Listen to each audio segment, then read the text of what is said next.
Did you know that more superyachts are built in Italy than almost every other country in the world combined? Last week, a group of my colleagues and I from the Northrop and Johnson offices in the south of France and in Spain went to visit just some of those Italian shipyards in just one area of Italy.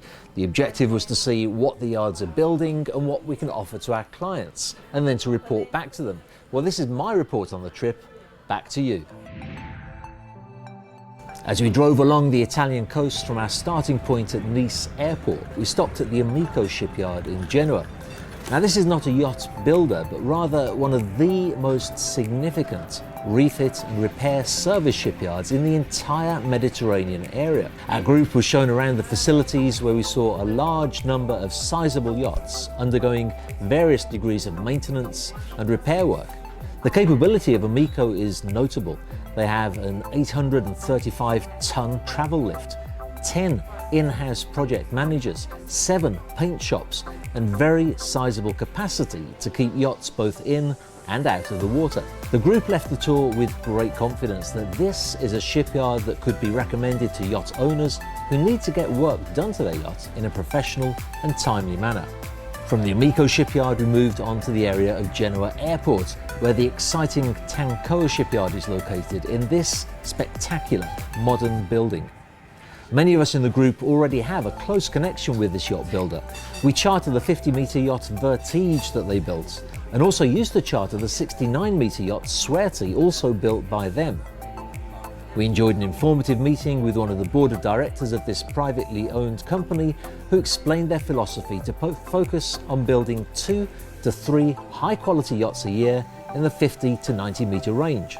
After the meeting, we were invited to tour the shipyard, where we saw the hull of a 50-metre yacht in construction, and were able to take a good look at the far more advanced 71-metre long yacht in construction. This is a shipyard that you would feel comfortable going to if you want to really feel like a special client. The 2 yachts they built to date are excellent examples of the work they do, and you'd certainly be treated as more than just a number. Just enough time for some Italian motorway food, and onto the historic Baglietto shipyard in the Italian city of La Spezia. Baglietto is one of the most historic yacht builders in the world, having been founded in 1854. New ownership took over the yard in 2012, and they've invested in a huge construction facility. Michele Gavino gave us a wonderful presentation of the company, updating us on their product range that runs from a 13-metre powerboat called the MV13 all the way through to a 70-metre super yacht.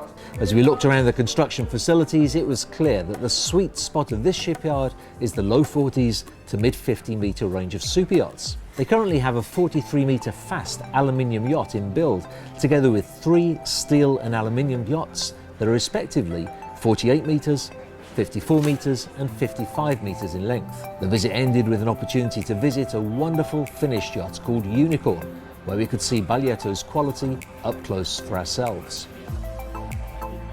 Well, unfortunately at that point the battery died on my iPhone, and the battery charger in the hire car, which by the way was a Volvo, wasn't working. So I wasn't able to film the last visit of the day, which was to the Viareggio Superyachts facility in, well, Viareggio. This shipyard built the 62-metre superyachts Sea Lion and Roma in 2009 and 2010, followed by the ambitious and stunning 72-metre Stella Maris in 2012. A small, privately owned shipyard with big money behind them, they are currently building another 64-metre yacht for a private client. The second day of our tour saw us all going straight to Perini Navi, possibly the most famous and prestigious of all large sailing yacht builders. The 3rd floor reception of their building is heaven to anybody who enjoys models of yachts, as it showcases many of the incredible vessels that they have built over the years. From a yacht broker's standpoint, this is a shipyard that I would really want to bring a client to.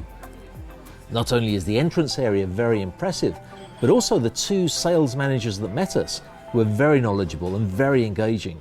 They explained that Perini Navi had previously built a few motor yachts under the brand of Picchiotti, but now had an impressive array of both motor and sailing yachts from various designers available under the Perini Navi brand.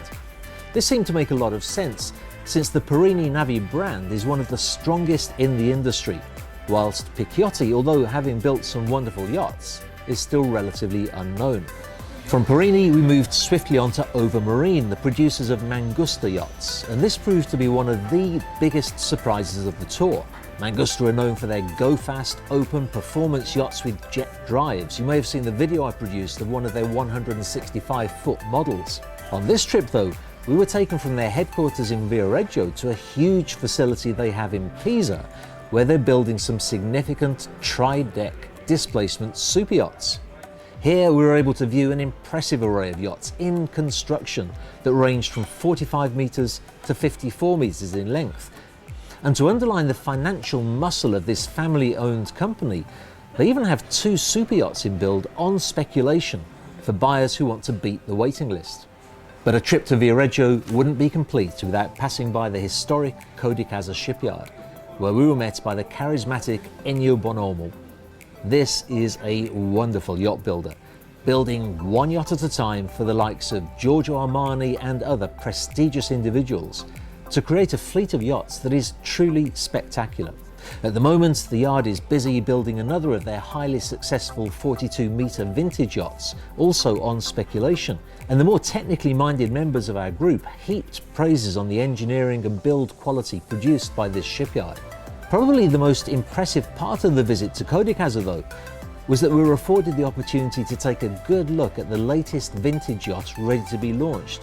I have never seen a yacht so totally ready for delivery at the moment of launch. It was absolutely spectacular and left us all wanting to bring clients to this shipyard. On the final day of our shipyard tour, we started at the Dynamiq shipyard, a relatively new yacht builder with a very distinctive product. The sales director, Maurizio Magri, gave us an excellent overview of their products and discussed the 2 yachts that they have built so far, both of which are for sale. The GTT 130 Jet Setter is a 38-metre aluminium super yacht with 4 cabins and lots of interior volume, whilst the GTT 115 is a slightly smaller version influenced by Porsche design. These are both round-bilged yachts built for fast displacement speeds and actually have 4 stabiliser fins to guarantee the maximum of comfort and stability on board. They are particularly interesting yachts for buyers who want something new and they want it now. Next on our trip back towards Nice Airport, we stopped off at the San Lorenzo shipyard, a huge facility with so much to look at. Of all the shipyards I know, this is the one that has grown the most in terms of their product range and facilities in recent years. Here, we were invited up to a very impressive meeting room where there was a display of just some of the many models of yachts that this builder produces. The sales director took us through many of these models one by one, explaining the philosophy behind them and the choices available to our clients. This is a very impressive builder, and the yard that we visited, which is just one of their yards, had many large yachts in build, including a 64-metre super yacht housed in a 180-metre long, 31-metre high, purpose-built shed. If that was impressive, the final stop off of the trip literally blew my mind. I'd been told to expect something quite extraordinary at the Italian Sea Group facility, but nothing could prepare me for the size of this outfit. My colleagues and I viewed some huge yachts that were being built at this shipyard. Honestly, it was a real surprise to me because I'd always associated this builder with the smaller yachts built under the Admiral brand. But here, we're able to see for ourselves up close a vibrant yacht builder with multiple, sizable projects under construction and keeping their workforce very busy indeed. Opulence is probably the best word I could use to describe an office building that deserves a video all to itself. But just look at this incredible model showroom containing models of yachts, some of which are being built and many of which are future projects. Not to mention this amazing decor showroom where clients can come and choose from thousands of prestigious materials to adorn the interiors of their yacht.